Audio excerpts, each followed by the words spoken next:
1 Samuel 28, de 3 a 19. Deus, nós abrimos a Tua palavra, Senhor. Nós precisamos da iluminação do Teu Espírito Santo para entendê-la. Eu preciso, Deus, da direção plena desse Espírito para me fazer capaz de transmiti-la aos Teus filhos, ao Teu povo que se prepara para recebê-la. Abençoa-nos para isto, para que o Teu nome seja honrado e glorificado nesta palavra. Abençoa para que ela seja útil, Deus, a todas as pessoas que tiverem acesso a este estudo. Abençoa para que ela não promova nenhum sentimento, Deus, contrário à Tua vontade. Em nome de Jesus. Amém, Senhor. 28 de 1 Samuel, a partir do versículo 3 até o 19. Acompanhe comigo, deixe a sua Bíblia aberta nesse texto. Nós vamos trabalhar ao longo desses estudos exatamente nele. Já Samuel era morto e todo Israel o tinha chorado e o tinha sepultado em Ramá, que era a sua cidade. Saul havia desterrado os médios e os adivinhos. Ajuntaram-se os filisteus e vieram acampar-se em Sunem. Ajuntou Saul todo Israel e se acamparam em Gilboa. Vendo Saul o acampamento dos filisteus, foi tomado de medo e muito se estremeceu o seu coração. Consultou Saul o Senhor, porém este não lhe respondeu, nem por sonhos, nem por Urim e nem por profetas. Então disse Saul aos seus servos: apontai-me uma mulher que seja médium, para que me encontre com ela e a consulte. Disseram-lhe os seus servos: há uma mulher médium em Endor, que é médium. Saul disfarçou-se, vestiu outras roupas e se foi. E com ele 2 homens. À noite chegaram a mulher e lhe disse: peço-te que me adivinhes por necromancia e me faça subir aquele que eu te disser. Respondeu-lhe a mulher: bem sabes o que fez Saul, como eliminou da terra os médiuns e adivinhos. Por que, pois, me armas ciladas a minha vida para me matares? Então Saul lhe jurou pelo Senhor, dizendo: tão certo como vive o Senhor, nenhum castigo te sobrevirá por isso. Então lhe disse a mulher: quem te farei subir? Respondeu ele: faze-me subir Samuel. Vendo a mulher a Samuel, gritou em alta voz. E a mulher disse a Saul: por que me enganaste? Pois tu mesmo és Saul. Respondeu-lhe o rei: não temas. Que vês? Então a mulher respondeu a Saul: vejo um Deus que sobe da terra. Perguntou ele: como é a sua figura? Respondeu ela: vem subindo um ancião e está envolto numa capa. Entendendo Saul que era Samuel, inclinou-se com o rosto em terra e se prostrou. Samuel disse a Saul: por que me inquietaste, fazendo-me subir? Então disse Saul: muito angustiado estou, porque os filisteus guerreiam contra mim. E Deus se desviou de mim e já não me responde, nem pelo ministério dos profetas, nem por sonhos. Por isso te chamei, para que me reveles o que devo fazer. Então disse Samuel: Por que, pois, a mim me perguntas, visto que o Senhor te desamparou e se fez teu inimigo? Porque o Senhor fez para contigo, como por meu intermédio ele te dissera. Tirou o reino da tua mão e o deu ao teu companheiro Davi. Como tu não deste ouvidos à voz do Senhor, e não executaste o que ele, no furor da sua ira, ordenou contra Amaleque, por isso o Senhor te fez hoje isto. O Senhor entregará também a Israel contigo na mão dos filisteus, e amanhã tu e teus filhos estareis comigo, e o acampamento de Israel o Senhor entregará na mão dos filisteus. Esse é o texto que tem por base o nosso estudo. Como disse, é um texto que muitos o colocam como polêmico. Eu não faço isso, eu não acho que existe texto polêmico na Bíblia. Existe texto que precisam ser examinado à luz do Espírito Santo de Deus, para que nós possamos entendê-lo. O título do nosso estudo para essas próximas quartas-feiras: Invocação dos Mortos. O que diz a Bíblia? Esclarecendo que esse estudo não tem por objetivo a crítica a qualquer religião ou doutrina que pregue isto. O objetivo desse estudo é que todos os que creem na Bíblia como palavra de Deus saibam o que a Bíblia diz sobre isso, sobre a invocação de mortos que acabamos de ler aqui. Para tanto, nós veremos inicialmente esse texto lido, analisado de uma forma, por uma interpretação, literal.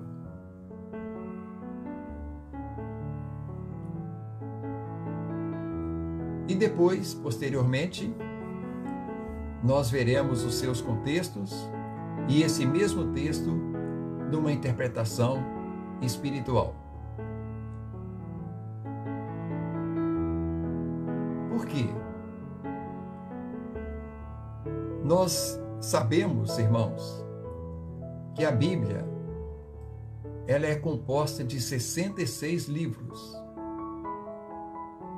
E por que esses 66 livros?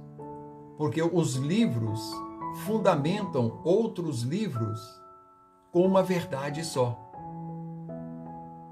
Então, textos escritos de forma como esse aqui, que interpretado literalmente, nós temos uma visão, talvez não correta do texto.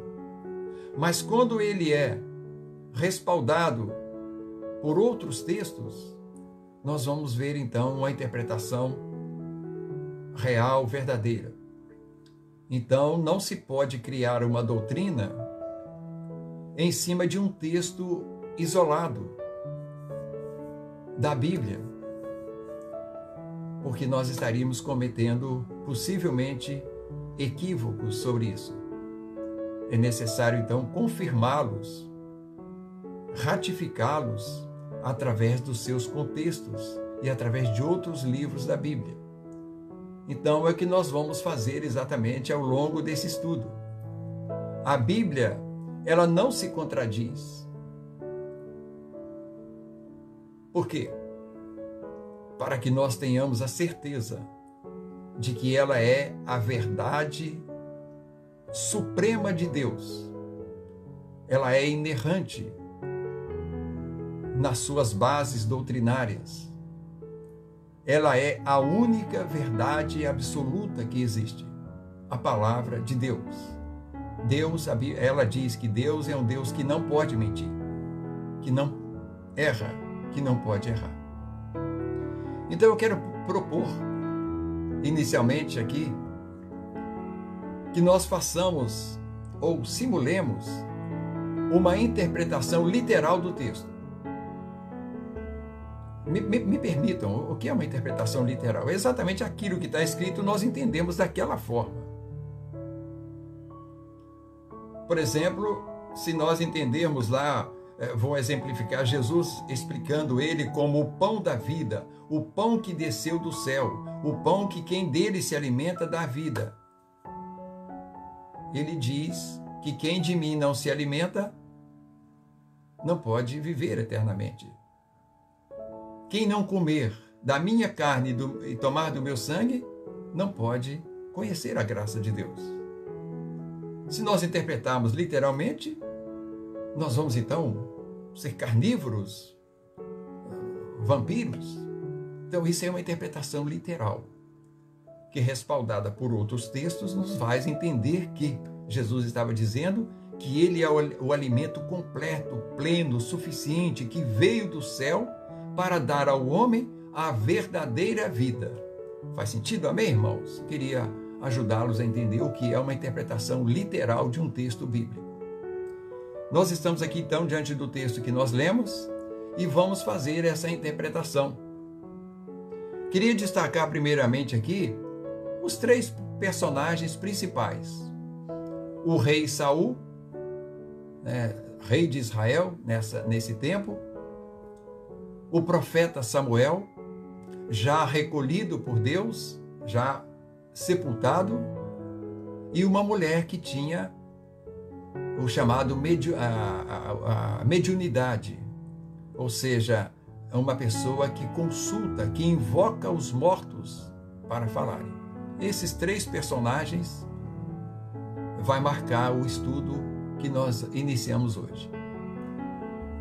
Primeiramente, eu quero chamar a atenção dos irmãos a situação que se encontrava o rei Saul naquele momento, nesse texto que acabamos de ler. O rei Saul se encontrava em situação desesperadora no seu reinado. Os filisteus, eternos inimigos do Israel de Deus, estavam bem armados e bem localizados para uma batalha que Saul sentiu seria claramente vitoriosos sobre Israel. Então Saul se colocou naquele momento de desespero. E nós lemos lá os versículos 4 até 6 que nos disse que os filisteus se ajuntaram e vieram acampar-se em Sunem. Ajuntou Saul todo o exército de Israel e se acampou em Gilboa. Vendo Saul o acampamento dos filisteus, foi tomado de medo e muito se estremeceu o seu coração. Consultou Saul ao Senhor, porém o Senhor não lhe respondeu, nem por sonhos, nem por Urim, nem por profetas. Essa era a forma que Deus estabeleceu para se consultar a ele naquele tempo, naquele passado. Lembra, Hebreus capítulo 1 nos diz que outrora Deus falou aos homens de diversas formas, sonhos e profetas. Lá em Hebreus diz, mas nos últimos tempos falou-nos pelo Filho. Então, naquele tempo, Deus era consultado, ou Deus se comunicava às pessoas através de sonhos, através daquelas pedras Urim, Purim, que os sacerdotes carregavam na sua estola sacerdotal, dentro de uma bolsa. E aquelas pedras, supostamente, não tem isso esclarecido, muito esclarecido, mas é evidente, bastante evidência que seja dessa forma. Colocava-se diante de Deus duas questões, para que uma delas fosse aprovada por Deus, ou duas ou mais, quantas questões. E o sacerdote fazia lançar aquelas pedras. Então, sobre aquela que caísse a pedra, que era a resposta de Deus, seria ali, então, aquela a direção de Deus. E os profetas, que Deus chamou para que da parte dele falasse às pessoas que necessitavam das suas orientações. Então, Saul, que inicialmente foi um rei ungido por Deus, e muitas vezes Samuel orientou Saul, ele não ouvia mais a resposta de Deus. E os exércitos chegavam. Então aquele homem estava em desespero. Então o texto literalmente mostra aqui um rei com medo da batalha, sem o respaldo do profeta, sem a resposta de Deus. Um homem em desespero. Mas caminhando ainda dos versículos seguintes, interpretando literalmente, Saul então, diante dessa impossibilidade de ter uma resposta de Deus, procurou uma mulher médium, que ele conhecia bem os médios, tanto é que os tinha expulsado de Israel e perseguido. Médium são aqueles que acreditam que têm o dom de consultar e receber a resposta dos mortos, de invocar os mortos. Então Saul recorreu a essa mulher para falar com o profeta Samuel, que já estava sepultado. Versículos 11 a 14, acompanhe comigo.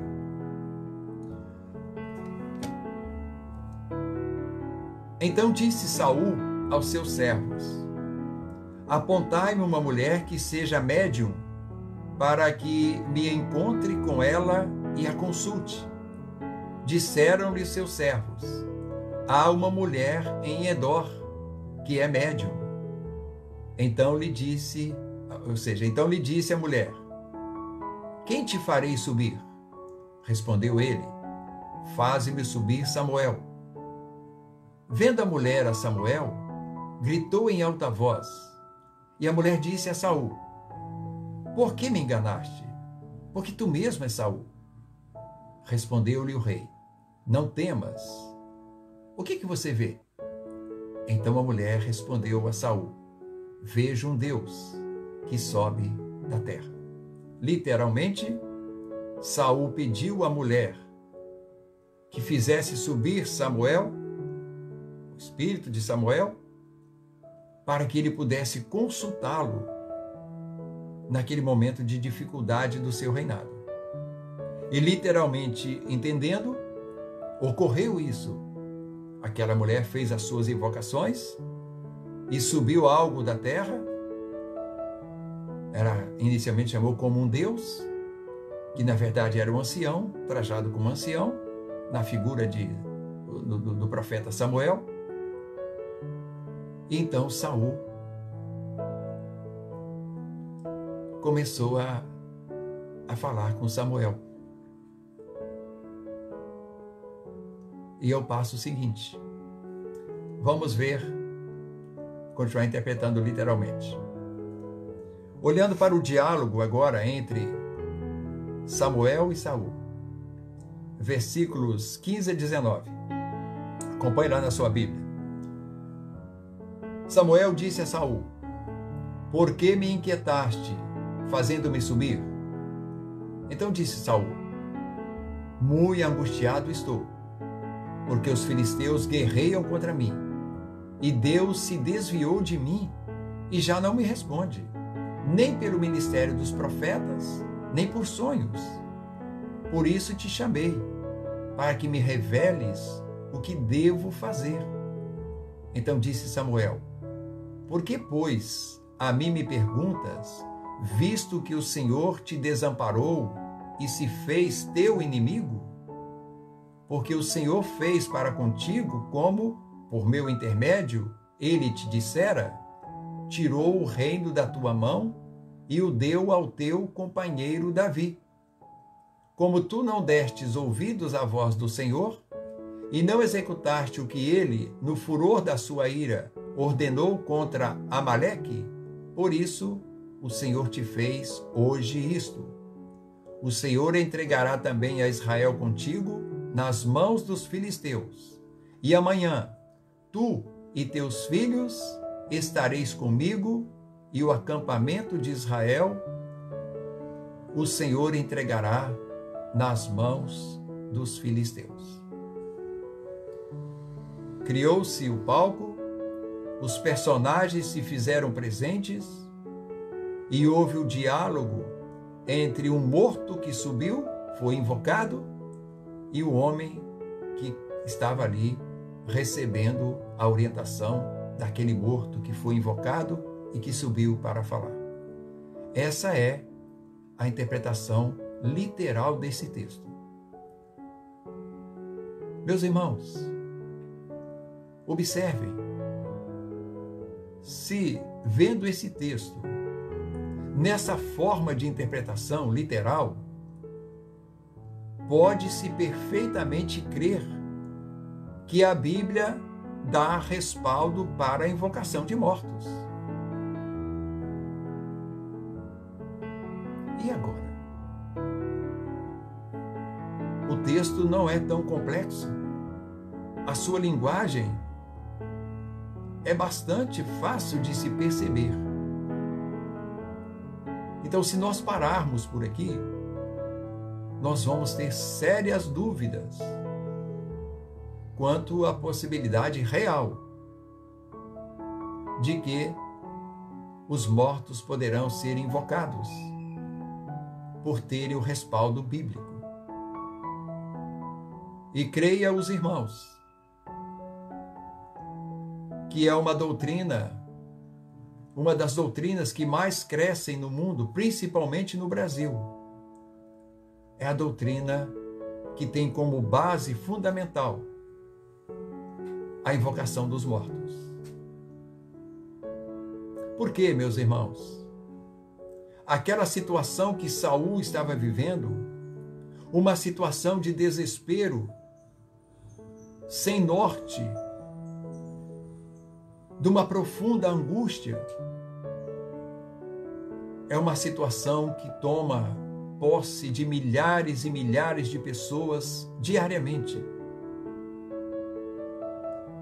Quer mais angústia e sofrimento do que, digamos, um pai e uma mãe perder um filho e ele partir deste mundo de forma súbita,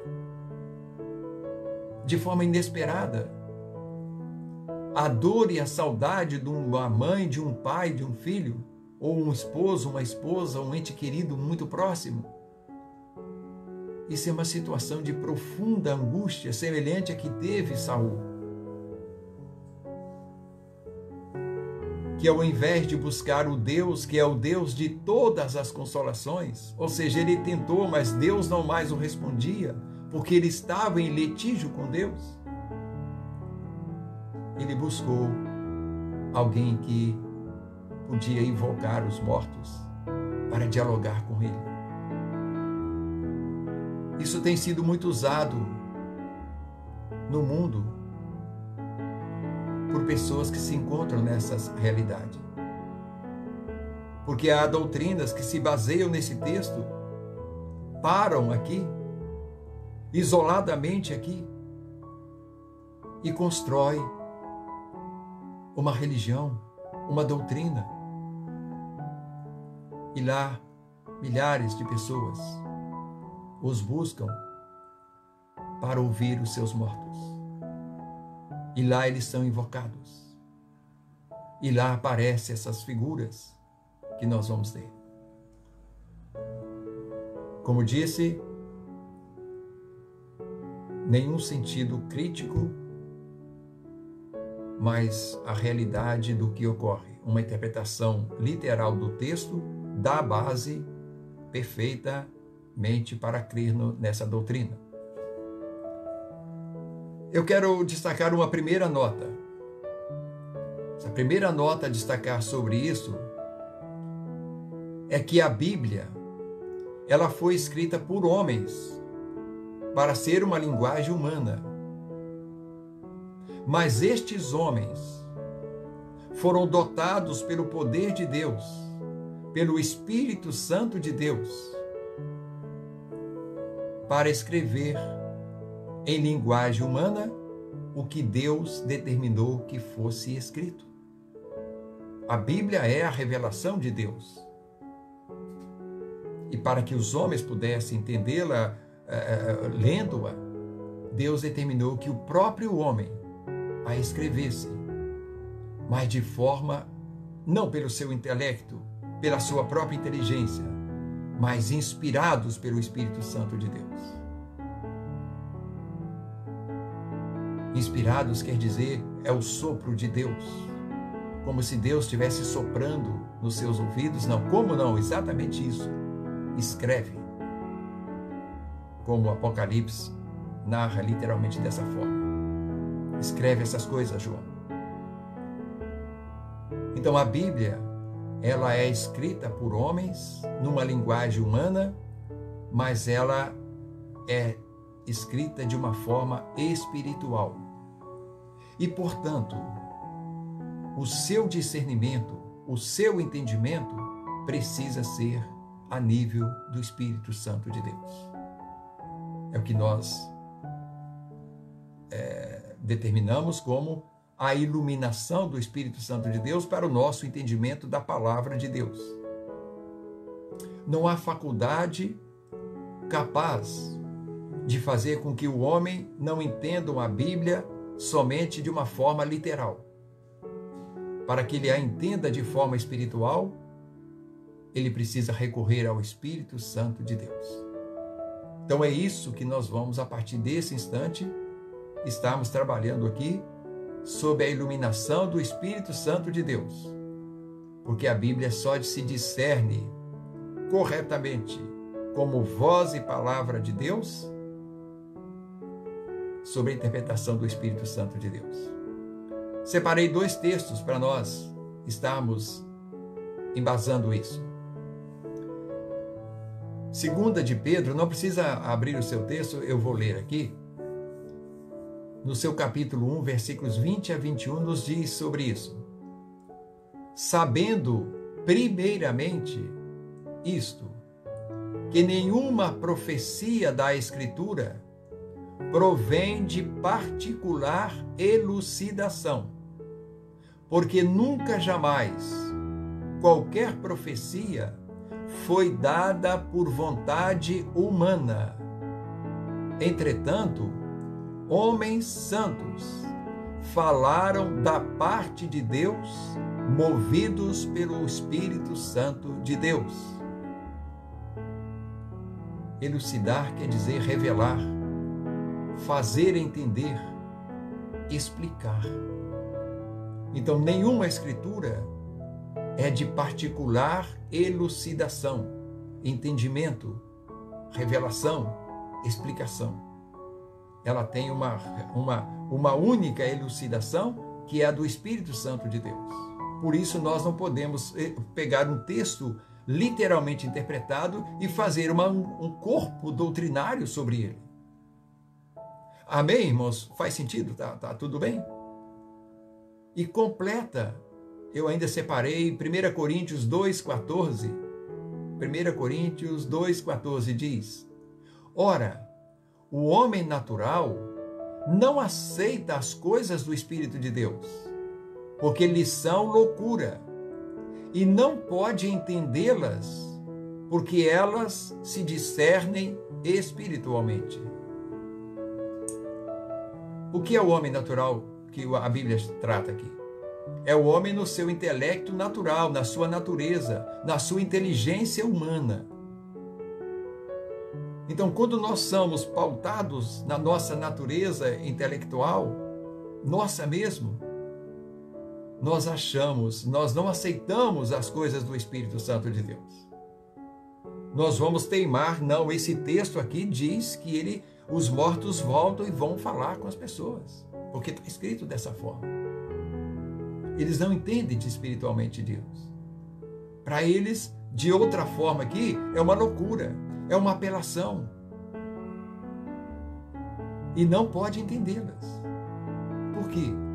Porque elas só são discernidas espiritualmente. Quando é que o homem tem a capacidade de discernir espiritualmente? Quando ele recebe o Espírito Santo de Deus para morar em si. E quando é que o homem recebe o Espírito Santo de Deus? Quando ele se converte a Jesus. Não é isso mesmo? Atos 2:38. Quando Pedro pregou aquele grande sermão para 5.000 pessoas e elas se converteram a Jesus. E elas então perguntaram a Pedro antes da sua conversão, verso 39, Atos 2:38, eu leio para vocês. Respondeu-lhes Pedro: arrependei-vos e cada um de vós seja batizado em nome de Jesus Cristo para a remissão dos vossos pecados e recebereis o dom do Espírito Santo de Deus. Dom é dádiva. Então, a partir do momento que o homem reconhece os seus pecados, desce do seu orgulho, da sua vaidade, do seu intelecto e se prostra diante de Jesus em arrependimento e se converte a Ele, ele então recebe o dom do Espírito Santo de Deus. E a partir desse momento, ele não mais será um homem dirigido pelo seu próprio intelecto, mas ele será um homem dirigido pelo Espírito Santo de Deus nas coisas referentes a Deus. Claro que nós continuamos usando nossa inteligência, nossa capacidade que Deus nos deu para o nosso trabalho, para a nossa profissão, o exercício de nossas atividades seculares. Mas quando nós falamos das coisas de Deus, não é mais o nosso intelecto, é Deus. Aí as coisas de Deus não é mais loucura para nós. E nós passamos então a discernir as sagradas Escrituras da forma que Deus se revelou através delas. Então hoje nós vamos parar por aqui. E na próxima quarta-feira, com a permissão do Todo-Poderoso Deus, nós estaremos então iniciando a interpretação deste texto usando os seus contextos e outros dos livros da Bíblia, para que nós possamos ter ali todo o respaldo para entender, não literalmente, mas espiritualmente, esse texto. Quero convidar a vocês que continuem participando conosco. É um desafio para um pastor, mas com certeza será uma bênção para nós. Eu, com toda a minha fé no meu Deus, no Espírito Santo de Deus, estou recebendo esses esclarecimentos para que nós possamos interpretar esse texto e, ao final, chegarmos à conclusão. A invocação dos mortos. O que diz a Bíblia sobre ela? Que Deus nos abençoe. Vamos encerrar. Santo Deus, o Senhor é o Senhor da igreja. O Senhor a comprou pelo sangue do seu Filho Jesus.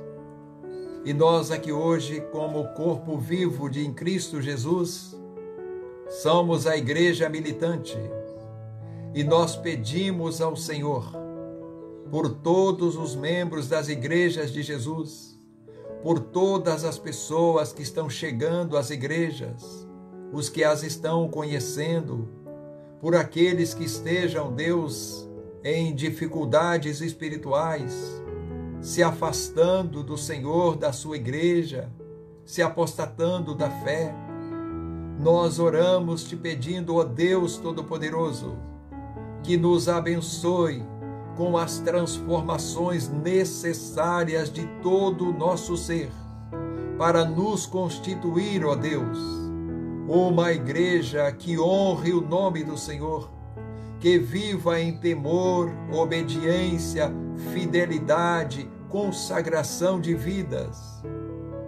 Faça-nos um povo de oração, um povo que tenha prazer e alegria no Senhor, na sua palavra, em recebê-la, Senhor, em aplicá-la no nosso viver e proclamá-la com ardor e fé, Senhor, por misericórdia.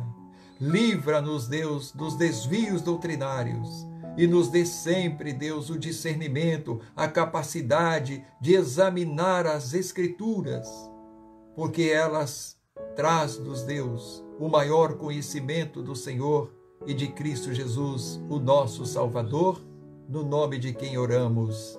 Amém e amém. Uma noite abençoada.